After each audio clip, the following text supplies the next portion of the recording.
बिस्मिल्लाहिर्रहमानिर्रहीम। अस्सलाम वालेकुम स्टूडेंट्स, मैं हूं मोहम्मद लुकमान और आप लोगों से मुखातिब हूं बायोलॉजी लर्नर से।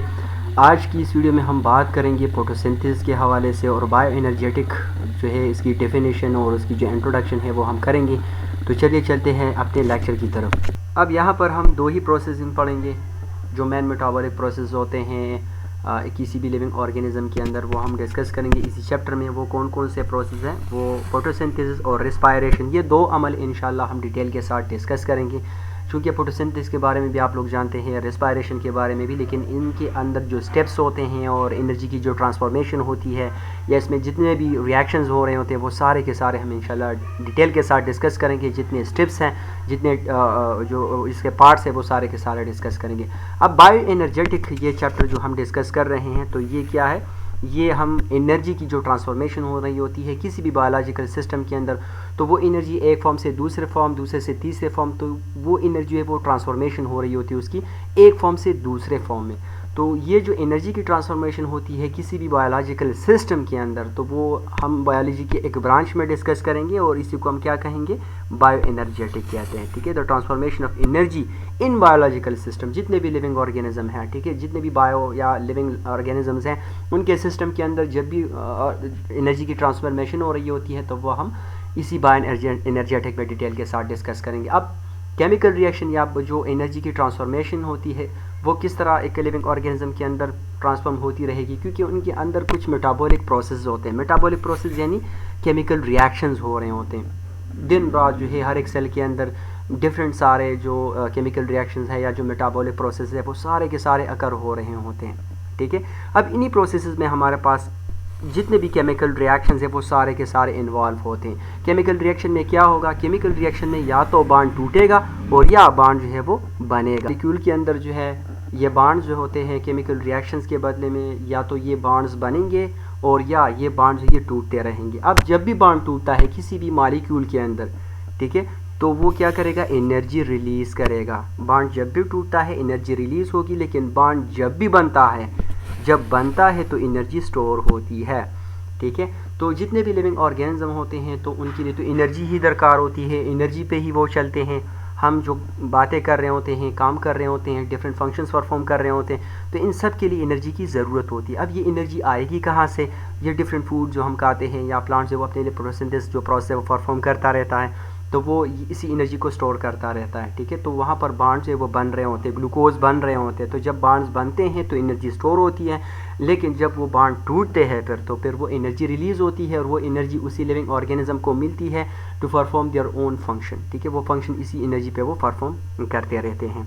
अब जितने भी अर्थ सरफेस पे जितने भी ऑर्गेनिज्म है, तो ये मेन सोर्स ऑफ एनर्जी इनके लिए क्या है, वो सनलाइट है। मतलब जितने भी अंदाज सरफेस पे ऑर्गेनिज्म मौजूद है उन सब के लिए सन जो है वो एक मेन सोर्स है। किस चीज़ के लिए, एनर्जी के लिए। अब ये एनर्जी जो है ये सन से डायरेक्टली कोई भी ऑर्गेनिज्म डायरेक्टली वो नहीं ले सकेगा, ठीक है, बल्कि ये किसी दूसरे फॉर्म में कन्वर्ट करता रहेगा। अब हम हैं तो हम इसी सन एनर्जी को डायरेक्ट नहीं ले सकते, बल्कि ये हम इनडायरेक्टली इसी सन के लाइट पे डिपेंडेंट है। तो no organism make their direct energy, कोई भी ऑर्गेनिज्म अलावा किस चीज़ के, प्लांट्स के। ठीक है, तो as a source of light जो है वो हम सन को इस्तेमाल कर लेते हैं, लेकिन ये नॉर्मली हम जितने भी ऑर्गेनिजम्स होते हैं तो वो स्पेशल टाइप ऑफ मॉलिक्यूल्स इस्तेमाल करते हैं जिसको एनर्जी के तौर पर इस्तेमाल करते रहते हैं। तो वो स्पेशली यहाँ पर कार्बोहाइड्रेट्स जो प्लांट्स बनाते हैं, फैट्स वगैरह, ठीक है, तो ये सारे के सारे मॉलिक्यूल्स हम खाते हैं और जब हम खा जाते हैं इन्हीं मॉलिक्यूल्स को, तो इसकी ब्रेकिंग होती है डिफरेंट बॉन्ड्स की, तो वो एनर्जी हमें प्रोवाइड होती रहती है। फोटोसिंथेसिस एक ऐसा अमल है जो कि सिर्फ ग्रीन प्लांट्स के अंदर ही परफॉर्म होते रहेंगे। ठीक है, वो सोलर एनर्जी को यानी सनलाइट को कैप्चर करते रहेंगे और उसी सनलाइट जो एनर्जी है यानी लाइट एनर्जी उसको केमिकल एनर्जी में कन्वर्ट करते रहते हैं। आप लोगों ने फिजिक्स में भी पढ़ा हुआ होगा कि एनर्जी के डिफरेंट सारे टाइप्स होते हैं। ठीक है, light energy, chemical energy, sound energy, electrical energy, आप लोगों ने पढ़े हुए होंगे। तो ये जो एनर्जी होती है ना, ये सोलर एनर्जी ये केमिकल एनर्जी में कन्वर्ट हो जाते हैं उसी प्लांट की बॉडी के अंदर। ठीक है, और उसको हम ऑर्गेनिक कंपाउंड कहते हैं, यानी कार्बोहाइड्रेट वो हमारे पास ऑर्गेनिक कंपाउंड है। तो प्लांट जो है वो सोलर एनर्जी को रिसीव करके उसको केमिकल एनर्जी में कन्वर्ट कर देता है। प्लांट्स हो, एनिमल्स हो, जितने भी लिविंग ऑर्गेनिज्म हो, तो उन सब में एनर्जी जो है वो एक फॉर्म से दूसरे फॉर्म में कन्वर्ट हो सकती है। अब यहाँ पर हमारे पास दो ही डिफरेंट प्रोसेस हैं जो ऑलरेडी मैं आप लोगों को बता चुका हूँ कि इंशाल्लाह इसी चैप्टर में हम इन्हीं दो प्रोसेस को डिस्कस करेंगे। और इसमें सबसे पहले हमारे पास है फोटोसिंथेसिस और दूसरा है रेस्पायरेशन। ये दो मेन प्रोसेस है जिसकी वजह से एक लिविंग ऑर्गेनिज्म के अंदर एनर्जी की ट्रांसफॉर्मेशन हो रही होती है from one form to another form of energy. ठीक है, अब ये जो जितने भी सेल्स होते हैं तो वो एनर्जी को इस्तेमाल करके अपना जो फंक्शन है वो परफॉर्म करता रहता है। तो इससे पहले भी मैं आप लोगों को बता चुका हूँ कि जब भी बॉन्ड बनता है तो एनर्जी स्टोर होती है, ठीक है, इन दी फॉर्म ऑर्गेनिक कंपाउंड या जो कार्बोहाइड्रेट्स वगैरह अभी मैंने आप लोगों को बताया। तो जब भी फोटोसिंथेसिस होता है तो ये जो एनर्जी होती है ये in the form of organic compound store होगी, ठीक है।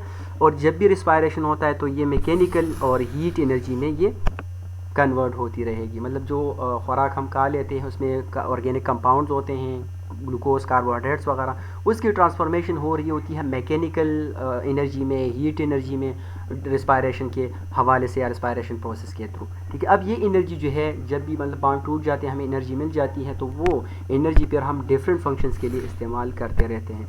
तो फोटोसिंथेसिस हमारे पास एक ऐसा प्रोसेस है जिसके थ्रू एनर्जी स्टोर होती है, लेकिन रिस्पायरेशन हमारे पास एक ऐसा प्रोसेस है जिसके ज़रिए एनर्जी रिलीज़ होती है। अब इसी पहले वाले स्लाइड में मैंने आप लोगों को बता दिया है कि हमारे पास दो ही प्रोसेस होते हैं जिसकी वजह से एनर्जी की ट्रांसफॉर्मेशन हो रही होती है from one form of energy to another form of energy. सबसे पहले मैंने आप लोगों को बताया कि फोटोसिंथेसिस, दूसरा उसमें था रेस्पायरेशन। तो सबसे पहले फोटोसिंथेसिस को देख लेते हैं। अब ये फोटोसिंथेसिस हमारे पास एक ऐसा अमल है जिसके ज़रिए प्लांट अपने लिए फूड वगैरह जो मैन्युफैक्चर कर रहे होते हैं, बनाते रहते हैं, सिंथेसाइज कर रहे होते हैं। ठीक है, तो ग्रीन प्लांट जितने भी है, ठीक है, इसके लीव्स, इसकी जो स्टेम है अगर वो ग्रीन हो तो इसका मतलब है कि इसमें क्लोरोप्लास्ट है और वो क्या करेंगे, अपने लिए खुराक वगैरह बनाते रहेंगे, ऑर्गेनिक फूड जो है वो बनाते रहेंगे, अपने लिए भी, हमारे लिए भी, और अंदर सरफेस पे जितने भी ऑर्गेनिज्म हैं वो बनाते रहेंगे।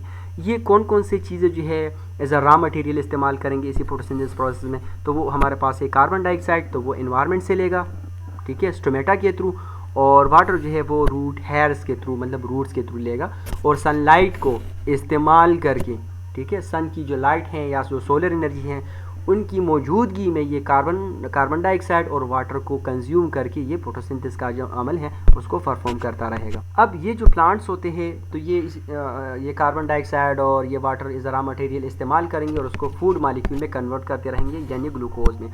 अब क्लोरोप्लास्ट के अंदर ख़ास किस्म के पिगमेंट्स होते हैं, ऑर्गेनिक पिगमेंट्स होते हैं, ठीक है, और उसी पिगमेंट्स की वजह से लाइट की जो है वो कैप्चरिंग हो रही होती है और उसी लाइट को केमिकल एनर्जी यानी ग्लूकोज या कार्बोहाइड्रेट्स में कन्वर्ट करता रहेगा। फोटोसिंथेसिस जो है ये हमारे पास एनर्जी कैप्चरिंग पिगमेंट्स होते हैं, ठीक है, ये एक प्रोसेस है और इसी के थ्रू एनर्जी जो है वो स्टोर होती रहती है। एनर्जी जो है मोस्टली सनलाइट की एनर्जी होती है और वो एज अ फिक्सेशन यहाँ पर होगी। किस चीज़ की फिक्सेशन करेगा, कार्बन डाइऑक्साइड को कार्बोहाइड्रेट के फॉर्म में स्टोर करता रहेगा, कार्बन डाइऑक्साइड की फिक्सेशन करेगा और ग्लूकोज बनाएगा यानी कार्बोहाइड्रेट बनाएगा। अब ऑन द अर्थ सरफेस पे जितने भी प्लांट्स होते हैं, ठीक है, तो इसके अलावा जो ग्रीन फॉर्म के जितने भी जो साइनोबैक्टीरिया है, ब्लू ग्रीन एल्गी है, तो ये सारे के सारे ये फोटोसिंथेसिस का जो अमल है ये परफॉर्म करता रहता है। जो ग्रीन फॉर्म के जितने भी ऑर्गेनिजम्स होते हैं, चाहे प्लांट है या साइनोबैक्टीरिया है या ब्लू ग्रीन एल्गी है, ठीक है ना, तो ये सिर्फ अपने लिए खुराक नहीं बल्कि अंदर सरफेस पे जितने भी ऑर्गेनिजम्स होते हैं, जितने भी होते हैं, ठीक है, उन सब के लिए खुराक वगैरह बनाते रहते हैं। अब अंदर सरफेस पे जितने भी लिविंग ऑर्गेनिज्म है तो ये सनलाइट पे या फोटोसिंथेसिस हम देख लेते हैं कि फोटोसिंथेसिस पे ये डायरेक्टली डिपेंडेंट होते हैं या इनडायरेक्टली। जितने भी प्लांट्स हैं तो वो तो डायरेक्टली फोटोसिंथेसिस पे डिपेंडेंट होते हैं, लेकिन हम उसी प्लांट पे या उसी फोटोसिंथेसिस के अमल पे इनडायरेक्टली डिपेंडेंट है, क्योंकि वो प्लांट एक्टिवली लाइट को रिसीव करके अपने लिए एनर्जी वगैरह बना देता है और वो एनर्जी पर हम इनडायरेक्टली इस्तेमाल करते रहते हैं। अब जितने भी ऑटोट्रोपिक ऑर्गेनिज्म होते हैं, ऑटोट्रोपिक ऑर्गेनिज्म का मतलब ये कि ऐसे प्लांट जो कि फोटोसिंथेसिस के अमल के थ्रू अपने लिए खुराक खुद बनाते हैं सनलाइट की मौजूदगी में, ऐसे ऑर्गेनिज्म को हम ऑटोट्रोपिक ऑर्गेनिज्म कहते हैं। स्पेशली ग्रीन प्लांट, उसमें ये एबिलिटी होती है कि वो क्या करे, फोटोसिंथेसिस को परफॉर्म करें। अब जितने भी ऑटोट्रोपिक ऑर्गेनिजम्स होंगे तो वो फोटोसिंथेसिस के अमल को परफॉर्म करेंगे और अपने लिए एनर्जी बनाते रहेंगे।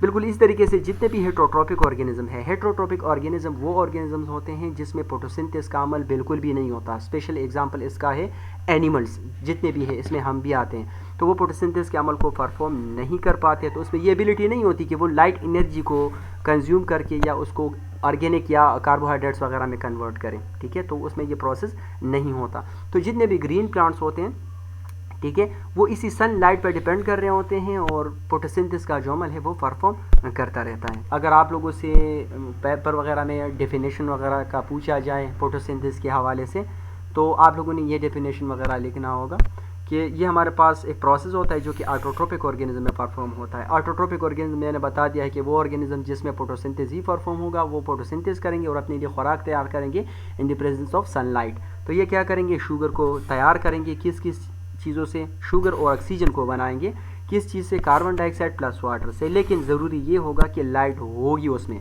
Photo mean light and synthesis mean manufacturing, ठीक है, कि सनलाइट की मौजूदगी में करेंगे। अगर लाइट नहीं होगा तो एनर्जी नहीं बनेगी। अब ये कौन कौन से ऑर्गेनिज्म में ये अकर होगा ये फोटोसिंथेसिस का अमल, ये प्लांट्स, एल्गी और कुछ प्रूकैरियोट्स, ठीक है, बैक्टीरिया वगैरह में ये परफॉर्म होता रहेगा। अच्छा, ये हमारे पास एक एनाबॉलिक प्रोसेस है, ठीक है। इससे पहले तो मैंने आप लोगों को समझाया नहीं, लेकिन जो मेटाबॉलिक प्रोसेस का नाम वहाँ पर मैंने यूज़ किया, तो मेटाबॉलिक प्रोसेस हमारे पास दो तरह के होते हैं। एक को हम कहते हैं एनाबॉलिक प्रोसेस, दूसरे को हम कहते हैं कैटाबॉलिक प्रोसेस। एनाबॉलिक प्रोसेस में ये होता है कि छोटे छोटे मालिक्यूल्स इकट्ठे होंगे, लाइक यहाँ पर वाटर और ऑक्सीजन जो वो कंबाइन हो रहे हैं, उससे कम्प्लेक्स मालिक्यूल बन रहा है यानी कार्बोहाइड्रेट। तो इसी प्रोसेस को हम एनाबॉलिक प्रोसेस कहते हैं। दूसरा जो रिस्पायरेशन है वो कैटाबॉलिक प्रोसेस होता है, और कैटाबॉलिक प्रोसेस में ये होता है कि उसमें बड़े मालिक्यूल छोटे छोटे मालिक्यूल में कन्वर्ट होता रहता है, उसी प्रोसेस को हम कैटाबॉलिक प्रोसेस कहते हैं। ये होगा इंशाल्लाह, आगे भी इसको हम डिस्कस करेंगे। एनर्गोनिक का मतलब ये कि ये एनर्जी स्टोरिंग प्रोसेस या एनर्जी स्टोरिंग हमारे पास एक रिएक्शन है, और ये जो एनर्जी है वो इन दी फॉर्म ऑफ कार्बोहाइड्रेट जो वो स्टोर करते रहेंगे। लेकिन ये कार्बोहाइड्रेट प्लांट्स के बॉडी में जो है जब स्टोर होंगे तो उसको हम स्टार्च कहते हैं, और यही कार्बोहाइड्रेट अगर एनिमल बॉडी के अंदर स्टोर होंगे तो उसको हम क्या कहेंगे, ग्लाइकोजन कहेंगे। और नॉर्मली हमारे पास कार्बोहाइड्रेट्स ही होंगे, और कार्बोहाइड्रेट जो है ये ग्लूकोज का एक कम्प्लेक्स फॉर्म है। ये हमने चैप्टर नंबर 2 यानी जो बायोलॉजिकल मॉलिक्यूल है वहाँ पर हमने डिटेल के साथ इसको भी डिस्कस किया हुआ है। भी इंपॉर्टेंस होंगे वो भी यहाँ पर मौजूद है कि photosynthesis and sun energy, harm is the sun energy and to क्या है, यूटिलाइजेबल फॉर्म अर्थ। सन की जो सनलाइट है तो ये अर्थ सरफेस जो है वो यूटिलाइज होती रहेगी, ठीक है। मोस्ट जितने भी बायोलॉजिकल ऑर्गेनिजम्स होते हैं तो वो डायरेक्टली सनलाइट को इस्तेमाल नहीं करते, स्पेशली प्लांट जो वो फोटोसिंथेसिस का अमल करता रहता है, जिसकी वजह से वो अपना जो कंप्लीट प्रोसेस है वो फोटोसिंथेसिस का वो परफॉर्म करेगा। और वो क्या करेगा कि वो ग्लूकोज वगैरह बनाएगा, और उसी ग्लूकोज को फिर बाद में जो बहुत सारे ऑर्गेनिजम्स होते हैं या ख़ुद वो अपने आप जो है वो उसको एज ए एनर्जी जो है वो इस्तेमाल करेंगे by the process of respiration, वो अपने लिए जो एटीपी है वो बनाते रहेंगे। अब फोटोसिंथेसिस में सनलाइट का एक अहम रोल होता है, ठीक है, मतलब फोटोसिंथेसिस जो है वो सनलाइट के बगैर परफॉर्म नहीं होगा, जो कि ऑलरेडी मैं आप लोगों को बता चुका हूँ। तो सनलाइट का एक अहम जॉब होता है क्या, कि वो फोटोसिंथेसिस परफॉर्म करे। प्लांट जो है वो इसी प्रोसेस के थ्रू जो है वो अपनी जो लाइफ है वो सर्वाइव कर सकेंगे, इसके अलावा ये नहीं कर सकते, ठीक है। इसके अलावा इनके लीव्स जो है अगर आप लोग देखें तो वो ग्रीन किस्म के आप लोग को दिखाई देंगे, क्योंकि उनके लीव्स के अंदर स्पेशल टाइप ऑफ सेल्स होते हैं जिसको मीजोफिल सेल्स कहते हैं, और उसी सेल के अंदर स्पेशल टाइप ऑफ ऑर्गेनेली होती है, और उसी ऑर्गेनेल को हम क्लोरोप्लास्ट कहते हैं। और उसी क्लोरोप्लास्ट के अंदर जो ख़ास पार्ट्स है, चैप्टर नंबर 1 में आप लोगों ने डिस्कशन उसके बारे में की है कि उसमें हमारे पास स्ट्रोमा, ग्रेना ऑर्गेना जो वो थैलेकॉइड मेम्ब्रेन से बने हुए होते हैं, उसी थैलेकॉइड मेम्ब्रेन पे स्पेशल टाइप ऑफ पिगमेंट्स पाए जाते हैं या मालिक्यूल पाए जाते हैं, और उसी मालिक्यूल को हम क्लोरोफिल कहते हैं। अब क्लोरोफिल का फंक्शन ये होगा कि वो क्या करे, वो सनलाइट को एब्जॉर्ब करे, ठीक है, और केमिकल एनर्जी में उसको कन्वर्ट करके प्लांट के इस्तेमाल के लिए उसको जो है वो रख दे या उसको स्टोर कर सके, स्पेशली ग्लूकोज जिसको हम कहते हैं, ठीक है। अब ये जो सनलाइट हम देख रहे हैं तो ये तो सिर्फ हमें वाइट किस्म की जो वो नज़र आ रहे हैं, लेकिन इसमें मोस्टली रेड और ब्लू जो लाइट है ये ज़्यादा मकदार में ये स्प्रेड होता रहता है, और ये प्लांट के जो लीव्स होते हैं उसको हिट कर रहे होते हैं, और मोस्टली जो ब्लू और रेड है ये लाइट क्लोरोफिल जो है उसको ज़्यादा एब्जॉर्ब कर रहे होते हैं या अच्छे तरीके से उसको एब्जॉर्ब करते रहते हैं।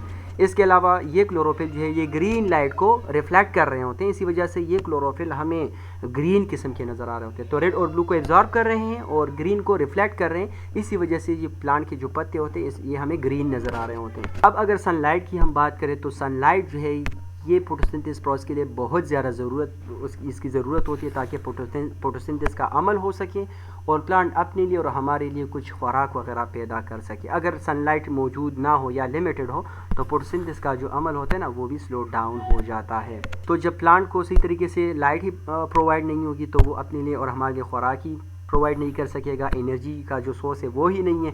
तो इसी वजह से हम जान लेते हैं कि सनलाइट जो है ये एक्सट्रीमली इम्पोर्टेंट है, किस चीज़ के लिए, फोटोसिंथेसिस अमल के लिए या फोटोसिंथेसिस प्रोसेस के लिए। लेकिन इसमें आप लोग देखिए कि बहुत जो लाइट होती है, स्मॉल पोर्शन ऑफ सनलाइट जो है उसकी वजह से ऑन द अर्थ सरफेस पे ये लाइफ जो है ये सस्टेन है। मतलब सारी जो सनलाइट है वो इस्तेमाल नहीं होती फोटोसिंथेसिस के अमल में, इसमें से थोड़ी बहुत जो लाइट है वो हम इस्तेमाल कर सकते हैं। लाइक आप लोग देख सकते हैं जो नैनोमीटर में जो वेवलेंथ ऑफ लाइट है, ये अल्ट्रा वायलेट, ये एक्स रेज, ये गेमा रेज, ये सारे के सारे सन से ही आते हैं। ये इंफ्रारेड रेज हैं, ये माइक्रोवेव्स हैं, ये शॉर्ट वेव, टीवी, एफएम वगैरह वगैरह। लेकिन इसमें जो ये पोर्शन है इसको हम विजिबल लाइट कहते हैं। विजिबल लाइट यानी ये इस्तेमाल होने के काबिल होते हैं, ठीक है। ये आप लोग देख 400 से लेकर 700 तकरीबन 750 नैनोमीटर तक का लाइट है। 380 से 700 नैनोमीटर तक का जो लाइट है ये विजिबल लाइट इसको हम कहते हैं, ठीक है। जो कुछ आप लोग को ऊपर डायग्राम में दिखाया गया है तो ये 380 नैनोमीटर से लेकर 780 नैनोमीटर तक जो है इसको हम विजिबल लाइट कहते हैं और ह्यूमन आइज़ इसको देख भी सकती हैं। और इसको हम नॉर्मली क्या कहते हैं, लाइट कहते हैं। हम कहते हैं ना कि ये लाइट है, सनलाइट वगैरह वगैरह, इसमें डिफरेंट किस्म के लाइट या जो different wavelength of light, different colours के, लेकिन हमें सिर्फ वाइट ही नज़र आ रहा है। और ये 380 से लेकर 780 नैनोमीटर तक लाइट जिसको हम विजिबल लाइट कहते हैं। वो पिगमेंट्स जो कि सनलाइट को रिसीव कर रहे होते हैं इसको हम फोटोसिंथेटिक पिगमेंट कहते हैं। कोशिश करेंगे कि हम इसको नेक्स्ट ही लेक्चर में कंट्रोल कर सकें, इसको कवर कर सकें। फोटोसिंथेटिक पिगमेंट जो होते हैं ये वो पिगमेंट्स होते हैं जो कि फोटोसिंथेसिस का अमल ही परफॉर्म करता रहता है। और इसमें हमारे पास क्लोरोफिल और केराटिनॉइड। और क्लोरोफिल अब क्या करेगा कि वो वायलेट ब्लू कलर जो वो रिसीव करेगा जिसकी वेवलेंथ 390 से लेकर 430 नैनोमीटर तक की होती है। 390 से 430। और कौन सा कलर है, वायलेट ब्लू कलर। और रेड वेवलेंथ जो है वो 680 से 700 नैनोमीटर तक एब्जॉर्ब कर सकता है। क्लोरोफिल जितने भी होते हैं तो वो ब्लू जो कलर है वो 390 से 430, ये याद रखिए, एमसीक्यूज में आ सकता है, ठीक है, बोर्ड और एनएमडीकेट वगैरह में, तो इसको याद रखिए। और रेड कलर जो वो 470 से लेकर 700 नैनोमीटर तक जो एब्जॉर्ब कर सकता है। ग्रीन वेवलेंथ जो है वो मोस्टली रिफ्लेक्ट होता है जिसकी वजह से एक प्लांट जो है वो हमें बिल्कुल ग्रीन ही जो है वो दिखाई देगा। क्यों? क्योंकि क्लोरोफिल जो है वो ग्रीन कलर को रिफ्लेक्ट कर रहा है, इसी वजह से, इसी क्लोरोफिल की वजह से वो प्लांट, वो पत्ता हमें ग्रीन ही नज़र आएगा। इसके अलावा जो केराटिनॉइड्स होते हैं, ठीक है, दो किस्म के पिगमेंट्स है ना, क्लोरोफिल्स है और केराटिनॉइड है। फिर आगे में इंशाल्लाह डिस्कस करेंगे ये क्लोरोफिल्स के जो डिफरेंट फॉर्म्स है या उसके जो डिफरेंट स्ट्रक्चर वो भी डिस्कस करेंगे। अब केराटिनॉइड जो है इसको हम एक्सेसरी पिगमेंट भी कहते हैं जो कि लाइट को तो एब्जॉर्ब कर लेता है डिफरेंट विजिबल स्पेक्ट्रम में, ठीक है, तकरीबन वो 500 नैनोमीटर से लेकर 600 नैनोमीटर तक की। और फिर ये जब ले लेता है तो फिर इसको कंट्रोल सेंटर तक जो है वो प्रोवाइड कर देता है वो जो डिफरेंट वेवलेंथ ऑफ लाइट। जब इसको हम एंटीना पिगमेंट्स के तौर पर भी इस्तेमाल करते हैं। एंटीना का मतलब है कि ये डिफरेंट जो वेवलेंथ ऑफ लाइट्स होते हैं उसको रिसीव करके उसको आगे जो इसके जो पिगमेंट्स होते हैं उसको प्रोवाइड कर देते हैं कंट्रोल सेंटर को, ठीक है, ठीक। अच्छा, अब क्लोरोफिल जो है ये मोस्टली फोटोसिंथेटिक पिगमेंट है, क्लोरोफिल एंड केराटिनॉइड। अब क्लोरोफिल जो है ये यूकेरियोटिक सेल के अंदर जो क्लोरोप्लास्ट पाई जाती है उसी क्लोरोप्लास्ट के अंदर मौजूद होती है। और क्लोरोप्लास्ट जो है वो जितने भी ग्रीन पार्ट्स होते हैं प्लांट के, लीव्स है, स्टेम वगैरह वगैरह, तो उसमें जो ग्रीनिश पार्ट होता है तो उसके अंदर जो सेल्स होते हैं उसी सेल के अंदर स्पेशल टाइप ऑफ ऑर्गेनेलीज जिसको हम क्लोरोप्लास्ट कहते हैं, तो क्लोरोप्लास्ट एक सेल के अंदर ही मौजूद होगी यूकेरियोटिक प्लांट सेल्स के अंदर। ये जो ऑर्गेनेली है ये हमने चैप्टर नंबर 1 में जो सेल बायोलॉजी से रिलेटेड था उसमें हमने डिटेल के साथ इसकी डिस्कशन की थी कि क्लोरोप्लास्ट के अंदर 3 ही कंपोनेंट्स होते हैं। कौन कौन से? एक तो इसका आउटर कवरिंग होता है जिसको हम मेम्ब्रेन कहते हैं या इसको हम इन्वेलप कहते हैं। इन्वेलप जो है इनके 2 ही होते हैं। ये चूँकि ये जो ऑर्गेनेली है क्लोरोप्लास्ट ये डबल मेम्ब्रेन बाउंडेड होती है। इसके अंदर जो है कवरिंग के अंदर ग्रेना पाई जाती है और सिंगुलर को हम ग्रेनम कहते हैं, मतलब ये बंडल्स होते हैं, ठीक है। स्ट्रक्चर भी अभी मैं आप लोगों को समझा दूंगा। इसके अलावा स्ट्रोमा भी पाई जाती है। 3 चीज़ें होती है इसमें, ठीक है। अब इसकी जो कवरिंग होती है, जो इन्वेलप होती है, वो क्लोरोप्लास्ट के आउटसाइड पे, और ये डबल मेम्ब्रेन बाउंडेड होते हैं, मतलब 2 मेम्ब्रेन से बना होते हैं। और इसी मेम्ब्रेन 2 मेम्ब्रेन के अंदर 2 ही चीज़ें होते हैं, ग्रेना एंड स्ट्रोमा। अब ग्रेनम जो है एक बंडल को हम ग्रेनम कहते हैं, ग्रेनम, ठीक है। इसमें हमारे पास प्लेटिन फ्लूइड फिल्ड सेक्स होते हैं, मेम्ब्रेनियस सेक होते हैं, और उसी एक सेक को हम टेलेकाइड कहते हैं। एक दूसरे के ऊपर ये टेलेकाइड जो है वो पड़े हुए होते हैं और उसी पाइल ऑफ कॉइन को हम टेलेकाइड कहते हैं। मतलब एक ही कॉइन को हम क्या कहेंगे? टेलेकाइड कहते हैं, लेकिन उस सब बंडल को हम ग्रेना कहते हैं। अब ये ग्रेना जो है एक ग्रेना दूसरी ग्रेना के साथ इंटरकनेक्टेड हुई होती है, उसी लेमिनी को हम क्या कहेंगे? इंटरग्रेना कहते हैं। और ये ग्रेना और स्ट्रोमा वगैरह आप लोग देख भी सकते हैं थ्रू इलेक्ट्रॉनिक माइक्रोस्कोप या जो विजिबल लाइट माइक्रोस्कोप होता है, तो उसके थ्रू भी आप लोग देख सकते हैं। इसको पहले पढ़ लेते हैं, फिर इसका स्ट्रक्चर मैं आप लोग को दिखा देता हूँ। ये जो क्लोरोफिल्स होते हैं, ठीक है, ये हमारे पास मॉलिक्यूल्स होते हैं। ये फोटोसिंथेटिक जो पिगमेंट्स होते हैं, स्पेशली केराटिनॉइड और क्लोरोफिल वगैरह, तो ये जो थैलेकॉइड मेम्ब्रेन होता है उसी मेम्ब्रेन पे ये मौजूद होते हैं। अब इसी मेम्ब्रेन पे जो ये मॉलिक्यूल्स है, तो ये साइट होते हैं किस चीज़ के लिए? लाइट ट्रैपिंग रिएक्शन के लिए। मतलब लाइट रिएक्शन जो है वो इसी थैलेकॉइड मेम्ब्रेन पे जो मॉलिक्यूल्स होते हैं क्लोरोफिल और केराटिनॉइड, वो इसी लाइट को कैप्चर करके फोटोसिंथेसिस का जो अमल है वो परफॉर्म करता रहता है। अब जो डबल मेम्ब्रेन है इन्वेलप क्लोरोप्लास्ट का, ठीक है, उनके अंदर जो खाली जगह पाई जाती है उसको हम स्ट्रोमा कहते हैं। अब स्ट्रोमा में बहुत सारे एंजाइम जो कि प्रोटीनियस इन नेचर होते हैं वो मौजूद होते हैं, और स्ट्रोमा जो वो जेली लाइक सोल्यूशन होती है वो, और वहाँ पर एक रिएक्शन अकर होता है जिसको हम लाइट इंडिपेंडेंट या उसको हम डार्क रिएक्शन कहते हैं, जो कि फोटोसिंथेसिस का दूसरा प्रोसेस। पहला प्रोसेस लाइट रिएक्शन, दूसरा प्रोसेस डार्क रिएक्शन। अब मैं आप लोग को दिखाने जा रहा हूँ क्लोरोप्लास्ट का डायग्राम, वो भी देख लें। अब इस डायग्राम की तरफ देखिए, जो कुछ मैंने आप लोगों को बता दिया है, इसमें तीन चीज़ें पाई जाती। एक तो आप लोग को ये डबल मेम्ब्रेन नज़र आ रहा है, एक आउटर मेम्ब्रेन है, दूसरा इनर, लेकिन दोनों स्मूथ है, ठीक है। ये आप लोग देख सकते हैं इनर मेम्ब्रेन, ये आउटर मेम्ब्रेन, ठीक है। इसके अलावा ये जो बंडल आप लोग को नज़र आ रही है, इन सब बंडल को हम, एक ही बंडल को हम ग्रेनम कहते हैं। क्या कहेंगे? ग्रेनम कहेंगे। लेकिन इनके अंदर बहुत सारे बंडल मौजूद हैं, इन सब बंडल को हम ग्रेना कहते हैं। क्या कहेंगे? ग्रेना कहते हैं। अब इन दो मेम्ब्रेन के दरमियान जो स्पेस है इसको हम इंटर मेम्ब्रेन स्पेस कहते हैं। मतलब दो मेम्ब्रेन के दरमियान जो स्पेस होती है उसको हम इंटर मेम्ब्रेन स्पेस कहेंगे। अब यहाँ पर दो और ही चीज़ें आप लोगों को मिलेंगी, ठीक है, ये भी आप लोग देख लें कि ये जो एक बंडल है इसको तो हम ग्रेनम कहते हैं, सारों को हम ग्रेना कहते हैं, लेकिन इनके दरमियान खाली जगह भी आप लोगों ने, ये देखिए खाली जगह आप लोगों को नज़र आ रही हैं, इन खाली जगहों को हम स्ट्रोमा कहते हैं। अब थैलेकॉइड किस चीज़ को कहेंगे? ये जो एक कॉइन लाइक स्ट्रक्चर आप लोग को नजर, ये तो एक दूसरे के ऊपर पड़े हुए हैं, ठीक है, एक पूरा बंडल जो है वो बना दिया गया है, लेकिन इसी एक कॉइन को हम क्या कहते हैं? थैलेकॉइड कहते हैं। अब बहुत सारे थैलेकॉइड मिलके वो एक ग्रेनम बना देती है। अब थैलेकॉइड जो है ये मेम्ब्रेन से बना हुआ होता है और एक फ्लूइड फिल्सेक होती है, एक तेली होती है जिसके अंदर बहुत सारे एंजाइम होते हैं। अब इसी थैलेकॉइड मेम्ब्रेन के ऊपर, ये जो एक थैलेकॉइड है, इसी मेम्ब्रेन के ऊपर जो है क्लोरोफिल मौजूद होते हैं, और क्लोरोफिल की मौजूदगी में सन की जो एनर्जी है, जो सनलाइट है, वो यहाँ पर आके इसी क्लोरोफिल के ज़रिए ट्रैप होती रहेगी, और जो लाइट रिएक्शन है वो अकर होगा। अब लाइट रिएक्शन जब अकर हो जाता है तो फिर डार्क रिएक्शन के लिए वो जो मॉलिक्यूल्स होते हैं या जो भी प्रोसेस होंगे वो इंशाल्लाह आगे हम डिस्कस करेंगे। फिर स्ट्रोमा में आ जाते हैं फर्दर प्रोसेसिंग के लिए। तो आई होप कि ये लेक्चर आप लोग को पसंद आया हुआ होगा और आप लोग समझ चुकी होंगी इस लेक्चर पे।